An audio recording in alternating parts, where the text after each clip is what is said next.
That's amazing. When you think USB, the first thing that pops in your head, of course, is a mouse, a keyboard, a printer maybe, digital camera. What about a cup warmer or a fan? Believe it or not, there are some less orthodox things you can plug into your PC's USB port. And TechTV Labs' Andrew Hawn thought he'd collect a few of them for us. Stupid USB tricks, we're going to call this. That's right. I love this idea. All of these things plug it. First of all, the USB port was originally designed to get data into and out of the computer, kind of like a serial port. That's right. It was supposed to be a new port that made it easier to connect things and just simply just plug it in and bang, it works. It was a big plug-and-play initiative. Right. Didn't really take off too quickly back in '96. But now it's ubiquitous. Yeah, sure. It's great. I absolutely love USB. It's wonderful. And one of the things they did, which wasn't widely taken advantage of at the time, but is now more and more so, is they put power on it so that you can actually draw power from the port. Yeah, there's about 5 watts of power, or sorry, 2.5 watts of power. Not a lot. 5 volts, not a lot of Enough power. to power a scanner, a printer. That's true. I'm seeing a lot of devices that use the power, but not anything like this. Yes, well, you know, all I did was I walked around the lab and I just started picking stuff up because they're all over the place. There's a lot of it. All right. Yeah, there is. Let's start with the Flylight, which is the most clearly useful of all of them. I think it's great, especially if you're like me. I've got a kid. I want to be able to compute at night, and I want to be able to see my keyboard, whatever. That's what these things are. There's these little Flylight deals, and there's a little LED in here. There's a red one there, and then this is the whiter one. That's the one I use. Brighter. Yeah.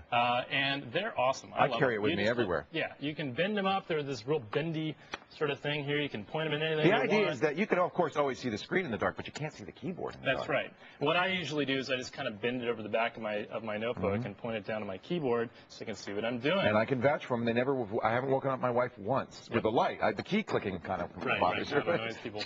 This is one I really like. I'm a pretty big gamer. By the way, Flylight, $15 is a Kendall thing, right? Yep. But a lot of other people make them. Tons of people that make almost all of these devices. In fact, now some IBMs have a built-in light. They do. And the Macintosh laptops now have lit-up keyboards. So obviously the idea caught on. Yep. And there's a bunch of other devices that are coming out like that, but this is probably the cheapest. $15 you can get for $9. It's really cheap. Yeah. This guy's the fan. This is the Fly fan. Also from Kensington. Yeah. Exactly. And it's about $15. But I love it because I can point it down to my keys, and when I'm gaming, my hands stay cool, right? Especially for notebooks, because just the heat rises out of the keyboard. I hate that. But it's nice. And we geeks are kind of a sweaty bunch. Yes, we are. And you can even get your finger stuck in there, too, and it doesn't hurt too you much. Yeah. Little soft rubber fan. Yeah. So anyway. That's cool. So How much is that's that? a really cool thing. It's about $15. They're all around $15. This one's a little whack here, but maybe this is kind of crazy, I think. This is a USB cup warmer. I've got a little beaker on there, but basically you put your coffee cup on there and it keeps it warm, right? It's great. Not that hot though. In fact, it's not hot at all. That's the problem. I think it's about 12 watts, 10, 12 watts, something like that. Oh man, well that's a lot more than USB it is, and it can't handle it. My notebook can't handle it at all. In fact, I had a little error come up on my notebook screen that said that there's a power surge on the notebook, so on the USB port, so unplug it. Maybe on a desktop this would work better. Yes, it does work on a desktop. It actually got hot enough to keep the stuff a little bit warm. But you know what? You're not frying an egg on that thing. You're not going to burn your hand. That's a good thing. That's good. Here's its selling point. You can't burn yourself on it. Well, that's wonderful. It's about $20. Cyberguys.com.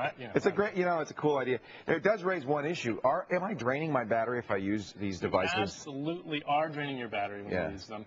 Not a huge amount. A lot of the video card, the CPU, those pull, anywhere from a half a watt to 2 watts, and they're all collected together. So you can pull maybe 30 or 40 watts out of your notebook pretty easily. The lights are pretty low power because they're LEDs, so I haven't had much problem with those. I imagine a fan's a little worse, and certainly a cup warmer. Cup warmer is definitely not going to do it. But let's talk about a couple things that are actually a little bit more useful. Useful, really? One of the cool things I like is this little guy. This is Antec's fan for your notebook. Now this guy pulls heat away from your notebook. It's drawing air in. Yeah, it pulls it out, and you can see on the back here the fans. There's 2 fans. Oh, what a great idea. They pull it down away from the notebook's bottom.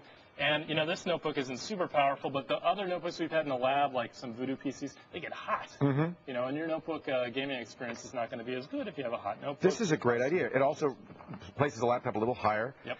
If you compute in bed, I think that would be a great idea. There are others that just simply tip it up, which is a little easier to work with. But I like this one. How much is that? I think that's a great product. It's about $40. I think it's like $39. But if you do get hot, and many laptops now do, that's a great idea. It's a good way to do it. So you've noticed it makes an appreciable difference. It makes a pretty pretty big difference, I think, with really hotter notebooks. Yeah. So, you know, it's Mine cool. gets I like my Apple gets pretty hot. Yeah, they with that do, aluminum. especially the titanium ones.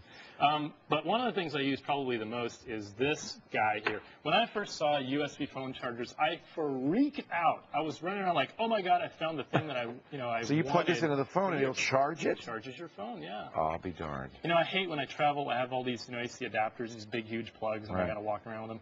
Put them in my my suitcase. And I walk around. When I travel with tons of hardware. Yeah, me too. I can't help it. Well, I charge my iPod off the FireWire port. This would be really handy. Now, all phones? Not all. Well, you buy the. This is a Motorola, obviously. This is actually a data and a power connection. So I can actually get all my contacts from my phone back and forth, update them, all that stuff.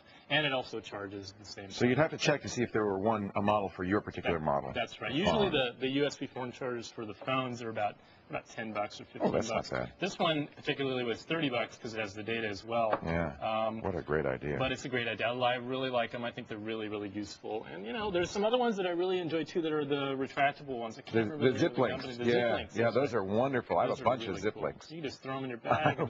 I do. I have like 5 I have every possible connection. You can't stump me on the connections now. They're awesome. So, the bottom line, USB is so ubiquitous. Every system has one. Right. That these are all really cool things to use with them.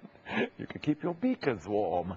If you want to know more about any of these wacky gadgets, go to our website. The address techtv.com/call for help. Don't drink this. It'll turn you into a monster. Coming up next.